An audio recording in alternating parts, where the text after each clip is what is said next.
1991 was a great year for MCA recording artist Alanis. She saw her debut album not only go platinum, but she had 4 hit singles, and she won a Juno Award for Most Promising Female Vocalist. Since we last spoke to Alanis, we were in Ottawa. It was about a year ago, October, and she's been very busy working on this, her second album called Now Is the Time. As a singer-songwriter, this album extends far beyond her dance pop base. And as you were about to see from the first single, An Emotion Away, it takes this very talented artist another step further personally and musically. Please welcome Alanis!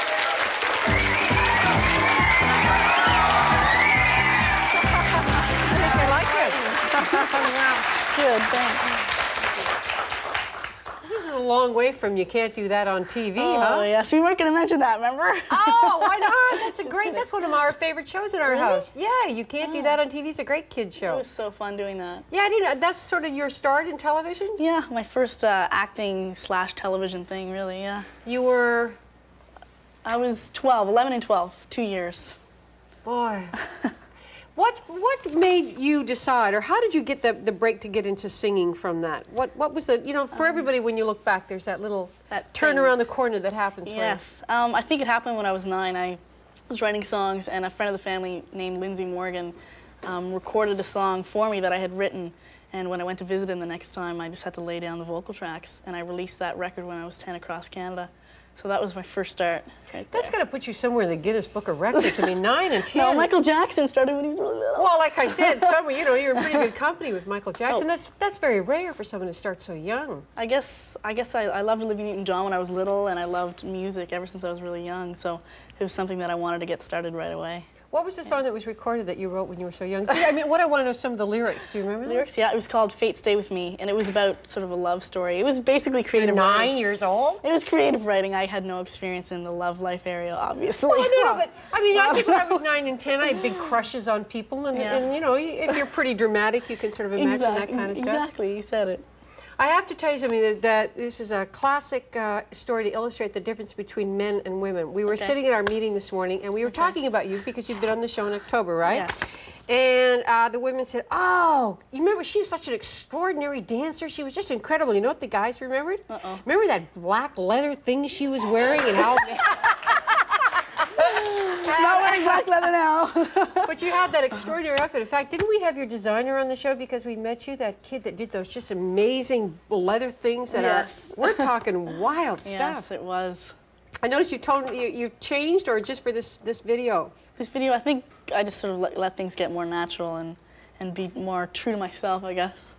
Yeah. I suppose when you're a singer doing as well as you are, the trick is to try and find yourself, but in finding yourself, you have to be different enough that you're going to stand out. Yeah. So you have to make your own little niche, but you have to be different, don't you? It's very complicated because you want to remain true to yourself, but at the same time you have to show something to people that'll, get their attention and make them want to listen, But I feel fortunate because I've been able to do that while, remaining sort of myself at the same time, so I'm grateful. Yeah. When you look into the future for you, I mean, when you try to pick your own niche, where do you see you ending up in? As far as a category? Yeah, I mean, are you that definitive about your career? Do you have to be, or do you just sort of let it? I don't know if you have to be, and I know I'm not. I just want to keep changing and growing and write songs that I want to write, perform things that I want to perform, and hope that everyone sort of understands me and goes along with me. Are there, and I don't know the answer to this, but I suspect that as a singer there are certain things, not in the traditional form of singing, but certain things that are big honors. What I'm getting at is singing the national anthem for somebody like the Blue Jays or something, and when I see the singers come out to do that, when I saw Michelle Wright, I think that must be such a thrill. It is. Is that something that you'd love to do, is sing for the Blue Jays? Yes, I'm singing at the All-Star game, the hockey All-Star game in February. Oh. So I'll do both national anthems. I'll be like... Yeah, the American National Anthem is difficult to sing. It kind of goes all up and down. It's a challenge. Well, what we do have is a tape of you when you sang the National Anthem at the first Ottawa Senators hockey game, and this is what you looked like. Oh, dear. Would you please rise and join the Senators celebrity captain, MCA recording star Alanis, and sing along with her the National Anthem, Miss Down.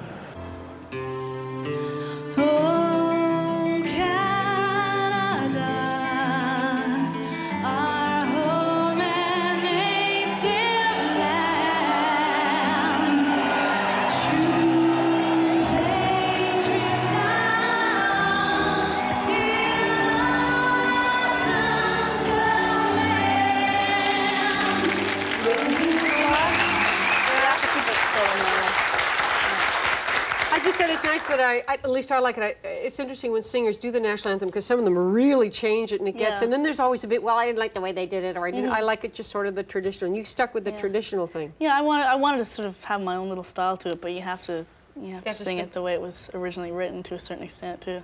You're single, you're young, you're very attractive. They're hockey players, they're good looking. Hello. What are you saying here, Deanie? Well, I'm saying that you must meet a lot of interesting people this way. Looking forward to the All-Star game? Very much so.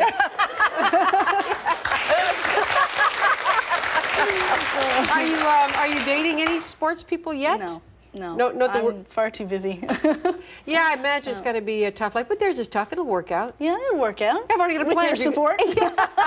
You're going to meet somebody. This is the psychic prediction of the day. That's good. I'll let you know if that happens. When is the All-Star? It's in February. I think it's the 6th. I'm not sure. I know it's in February. It's in Montreal this year. Because you've been doing this for so long, does anything ever make you nervous? Does singing in front of hockey stars? Does singing in front of? I mean, if you were to sing in front of Chuck and Di, or anything make you nervous anymore? Everything makes me nervous. I still get nervous, even if I have to do a speech in front of 5 people. I still get that, the heart rushing quickly. You get up for the performance. You get that. Yes, of course. And then once I'm there, after the first, usually for me, it's actually after the first 5 or 10 seconds, I'm fine. But do all performers go through a thing in their life? Because I know, you know that some great performers have. And what's her name that she couldn't even face the audience and she had to sing with her "You're So Vain."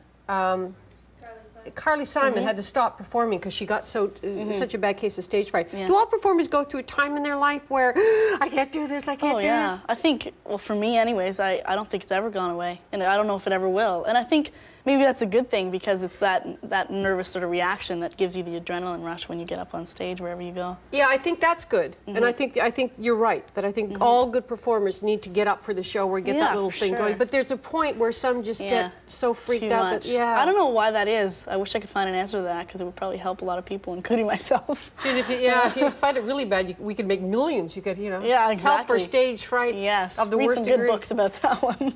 Well, you don't have it now. No. Because you're going to perform for us now. Oh. That's good. Yay. You sing with me, Deanie. You don't want me to ruin your song, do you, Alanis? Maybe I could come to the hockey game, though, and help. That would be good. Okay. Now, this is from Alanis' new album. This is called Now Is the Time. And here is Alanis singing. The song is called Change is Never a Waste of Time. Alanis.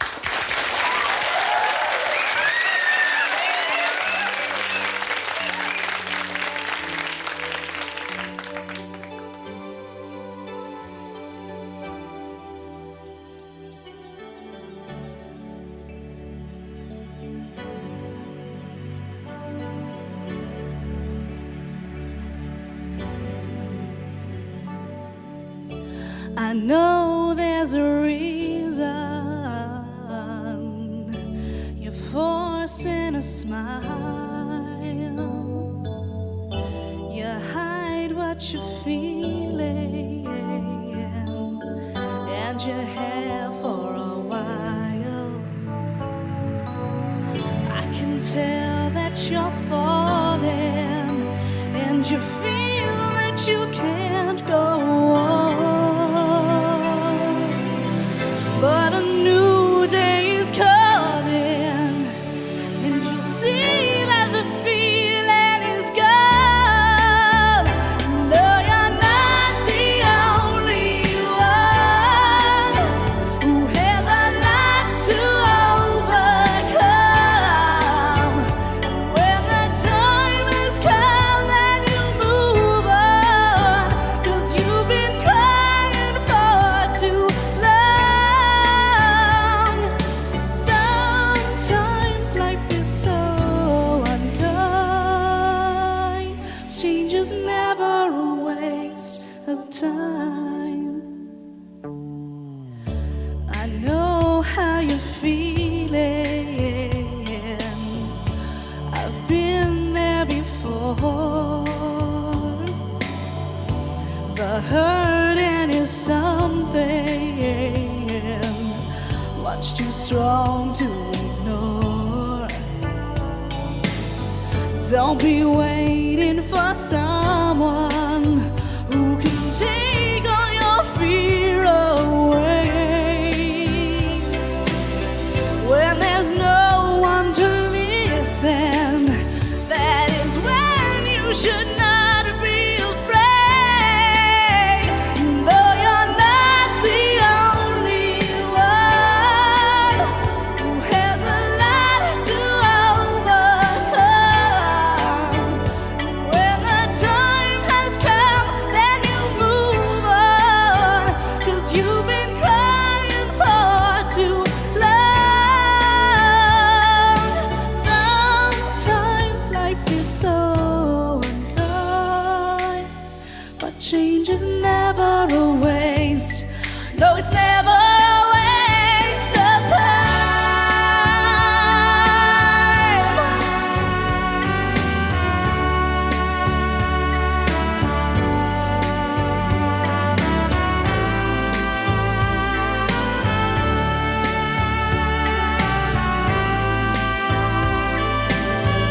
but change is never a waste of time.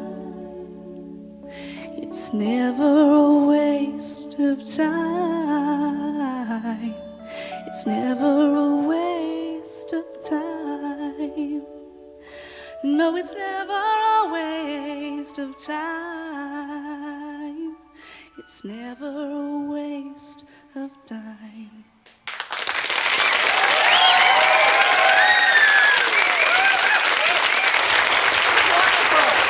Alanis, you should see the album and it's out in the stores and you were fantastic. Thank you. That was beautiful. Thank you.